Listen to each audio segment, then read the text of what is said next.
Tara, magluto tayo ng cabbage omelette. After natin mailagay yung 5 itlog, mag-add lang tayo ng garlic powder, white pepper, ginos mix powder, chopped parsley, salt, at haluin lang natin. Nahiwa na natin yung ating cabbage. Then, ilalagay na natin yung ating egg mixture sa ating cabbage. Season with salt and black pepper. At haluin lang natin ng mabuti. Maglagay na tayo ng olive oil sa ating pan. At salang na natin yung ating cabbage mixture.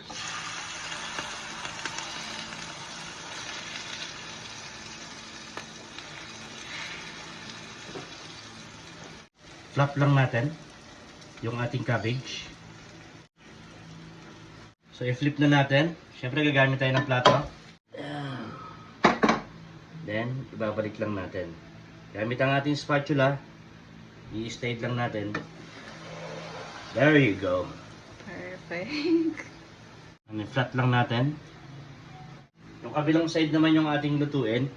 So habang niluluto natin yung kabilang side, maglalagay na tayo ng ating barbecue sauce. Then i-spread lang natin. Makakatulong yung barbecue sauce sa ating cabbage omelette sa lasa, makapagbigay ng extra flavor. Add na natin yung cheddar cheese, hotdog. Ang ilalagay natin cheese ngayon is mozzarella cheese. Sarap. Hindi na cheddar cheese ang nilagay natin. Yan, mozzarella cheese.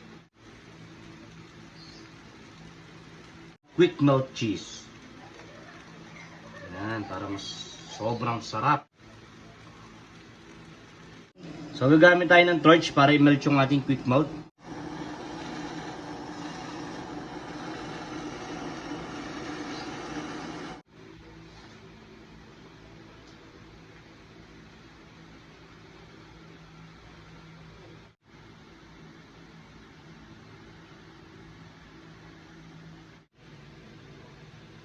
First bite. Sarap. Mmm. Mmm.